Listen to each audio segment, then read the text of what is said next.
귀신 들린 자와 정신질환자, 이 둘을 우리는 어떻게 구별할 수 있을까요?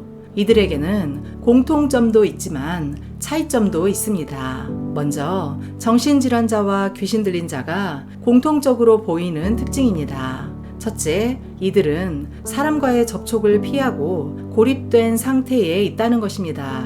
정신질환자는 인간관계에서 많은 좌절과 절망을 경험했기 때문에 사람을 두려워하는 것이고, 귀신 들린 자는 귀신이 시키기 때문에 그렇게 고립이 되는 것입니다. 둘째, 이들은 자기 몸을 상하게 한다는 것입니다. 정신질환자는 자신이 미워서 자해를 하고 또 죄책감 때문에 자살도 합니다. 즉, 스스로 자기를 처벌하는 것입니다. 그러나 귀신 들린 자는 귀신이 시키기 때문에 자해하는 것입니다. 셋째, 이들은 옷을 벗고 소리를 지르며 혼자 얘기하고 때로는 난폭해지기도 합니다. 정신질환자는 자기 환상 속에서 살아가기 때문에 수치를 모르고 떠들어대는 것이고, 또 난폭한 행동을 하는 것은 두렵기 때문에 자기 힘을 과시함으로써 자신을 보호하는 것입니다. 넷째, 환각을 경험합니다. 즉, 보이지 않는 대상과 이야기를 한다는 것입니다. 그렇다면 이제 정신질환자와 귀신 들린 자의 차이점은 무엇일까요? 그것은 바로 귀신 들린 자는 초자연적인 능력을 가지고 있다는 것입니다. 예컨대 거라사 귀신 들린 자는 처음 보는 예수님의 이름을 이미 알고 있었고, 또 예수님의 아버지가 누구인지 그 사실도 알고 있었습니다. 이런 초자연적인 능력은 정신병자에게는 없는 능력입니다. 또 거라사의 귀신 들린 자는 자신을 묶은 쇠사슬과 쇠고랑을 깨버렸는데 이것은 초자연적인 능력입니다.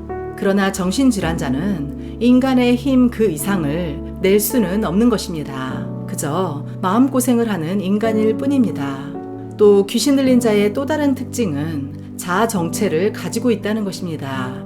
즉, 인간과 귀신의 혼연일체이므로 생각과 행동이 완전히 하나로 뭉쳐져 있는 상태입니다. 그래서 오히려 귀신 들린 자하고는 논리적이고 현실적인 대화가 가능합니다. 그러나 정신질환자는 대부분의 경우 현실적인 대화가 곤란하다는 것입니다.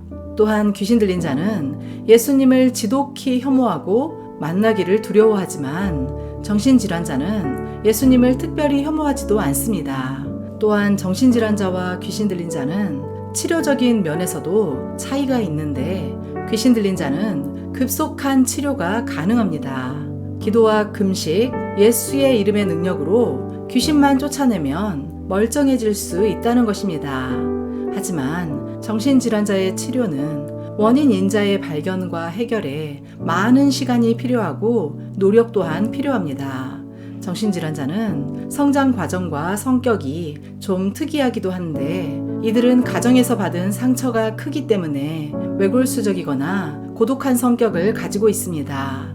어린 시절 사랑의 결핍이 있었고 성장 과정도 불행하기도 합니다. 그래서 정신질환자를 귀신 들린 사람으로 치부해 버리면 이들은 심리적으로나 신체적으로나 문제를 해결할 기회를 잃게 되는 것입니다. 의사나 전문가를 찾지 못하고 잘못된 방법을 택하게 된다는 것입니다.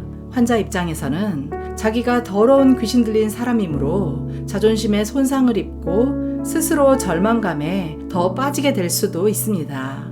그래서 몇 가지 이상한 점만 보고 곧 귀신을 연상하는 것은 큰 오류를 낳을 수도 있습니다. 그래서 귀신 들렸다고 평가하기 전에 정신과 의사와 상의하는 것도 필요하고 종합적인 판단도 필요할 것입니다.